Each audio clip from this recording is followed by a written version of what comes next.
My name is Risa, and I'm a 27-year-old office worker at a food processing company. I've been married for 3 years. I met my husband Georgie, who's the same age as me, through a friend during our college days. After getting married, we decided to live together in an apartment close to my childhood home. Since my parents' house is out of state, I have to drive 2 hours to visit them, but I make it a point to see them every few months. Each time I do, I also visit the facility where my beloved grandmother, Cindy, lives. Taking care of Cindy, who has dementia, began for me before I got married. Mostly, it was my part-time working mother, Violet, who took care of Cindy.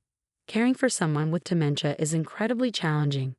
There were times when I had to take over for an exhausted Violet, crying as I helped Cindy in the bathroom. As Cindy's dementia progressed, a gloom hung over our home. Cindy gradually forgot how to smile, and Violet and I often clashed over her care. Despite these challenges, several years later, as I was leaving home to get married, Cindy moved into a care facility. This was something she wanted. One reason I had been reluctant to have her stay in a facility was because of my own prejudices. I thought it was sad to put her in a facility, but when I actually visited, I was surprised. Soon, I realized my perception was wrong.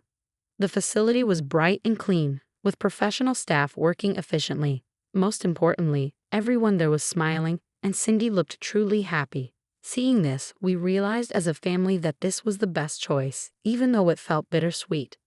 I wish we all could have continued in this peaceful state until Cindy's final days, but my mother-in-law, Rachel, had even more prejudice against care facilities than I used to. Every time we met, she would say things like, "Poor Cindy, isn't that abuse? A facility is like a prison," and other derogatory remarks with a nasty smile. Her words were not out of concern for Cindy, but rather to attack me. I would retort, "That's right, so please don't ask me to take care of you, Rachel. It would be shameless to be cared for by someone you've criticized like this." This would often anger her. Georgie always sided with me, even considering cutting ties if her behavior got too bad. Still, we maintained limited contact, meeting only for Christmas and family gatherings. After years of this strained relationship, I received a call from Violet saying she had something to show me at her house. I was curious about what it could be. Violet showed me bundles of diaries. They were Cindy's, spanning decades. The earliest entries were from long ago, detailing the day I was born, my first steps, my first day of school, and how much she loved my grandfather when he passed away. Most entries were about ordinary days, but some mentioned how my teenage rebellious words hurt her. Reading them, I felt regret, sadness, and nostalgia. Unable to hold back tears, I read on until I found a shocking entry. It described how Cindy, in the early stages of dementia, had taken a train alone to visit my grandfather's grave. At that time, we didn't fully understand what dementia was, and she got lost, causing a big commotion. In her diary, Cindy wrote, "I was anxious.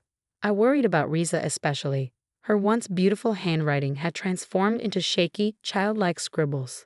The last legible line read, "I need to be stronger." Reading that, Violet and I embraced and cried. She was scared, she was anxious. Only now did I understand how Cindy felt. After a good cry, Violet showed me these diaries. "You were the best friend to Cindy," she said, "and let me have it. I put it in a drawer in my bedroom closet and took great care of it.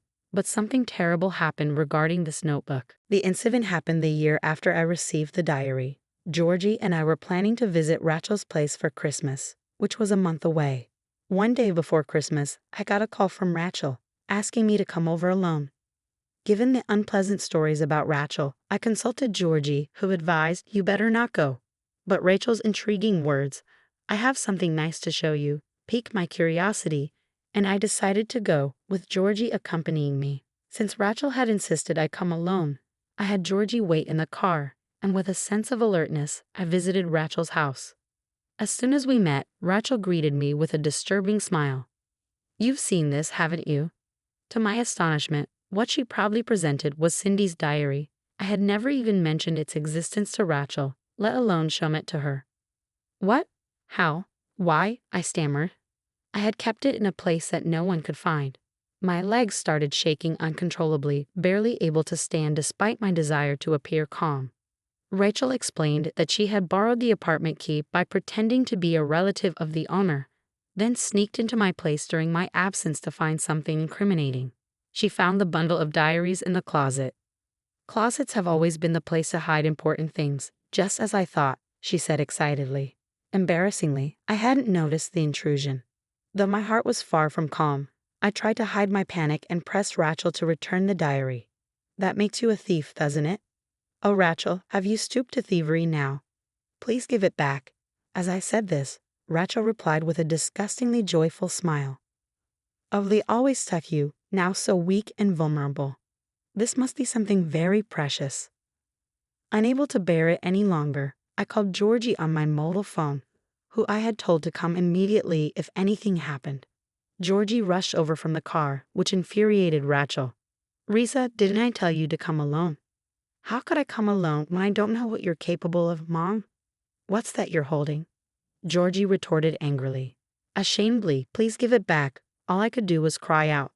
But Rachel, with a malicious smile, began flipping through and reading aloud from the diary, reminiscent of middle school bullying. What's this? Even a grade schooler could write better than this. Was Risa's grandmother really that stupid, or was it the illness? Oh, how dreadful. Diseases of the brain happen because of bad deeds, right? Rachel read aloud from the part of the diary where Cindy was suffering from dementia, seemingly enjoying it. I was always ready to face off with her without resorting to such tactics. The way Rachel looked down on Cindy, using her weakness, was utterly despicable. Stop. Give it back. Georgie, infuriated, was about to grab her when, to our horror, she plunged the diary into a pot of stew. Oops, my hand slipped, Rachel exclaimed. It was clearly intentional, unforgivable. Georgie was screaming in rage, and I was beyond calm. What should I do? How should I punish her? While Georgie and Rachel argued, fueled by resentment and anger, I ran around the room searching for anything Rachel might cherish, anything that looked expensive. I didn't know her tastes, but I gathered jewelry, cosmetics, fur, and clothes. Rachel chased after me, but she couldn't match my pace, pleading as I grabbed as many valuable-looking items as I could and threw them into the pouring rain in the garden, soaking them in rainwater and mud. But my anger wasn't quenched. Next, I grabbed the pot and hurled its contents at Rachel. It had cooled a bit but was still slightly hot. What happened to Rachel was none of my concern. I retrieved the diary, but it was mostly ruined from being soaked in stew. Seeing this, I screamed and threw everything I could find in the fridge and cupboards. I wreaked havoc in every way possible. How much time had passed, I didn't know, but the place looked like a battlefield. I started to calm down, then turned to Rachel and said, Rachel, you're lucky you weren't hurt. Or should I make you so injured you'll need care for the rest of your life? Yes, that sounds good. Oh, but I won't care for you. Spend your remaining years alone. Or maybe caring for you might be fun. I could do whatever I want, right? Yes, let's do that.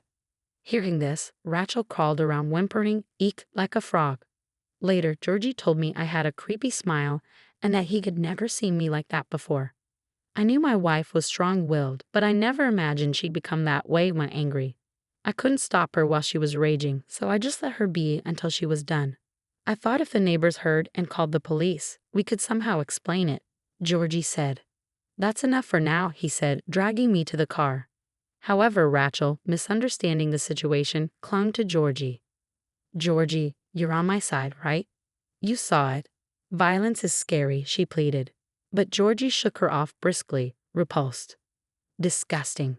Don't touch me. I was appalled by your past actions, but this time I'm utterly disgusted. I hate you, Mom, as a person now.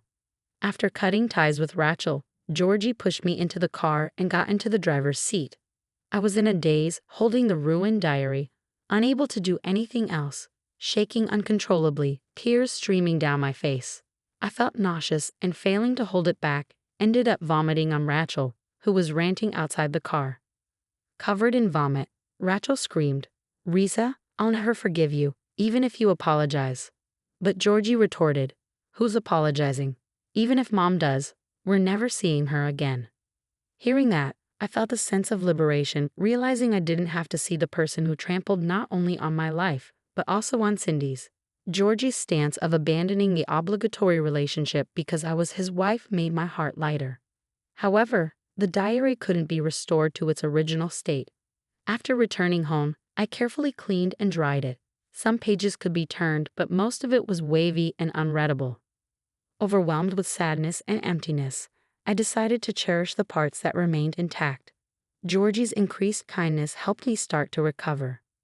Later, when we raised a complaint to the apartment owner about Rachel's break-in, it turned out she had entered months ago, which left us speechless at her thieving skills. Georgie said, "I don't ever want to deal with that criminal again, except maybe at her funeral."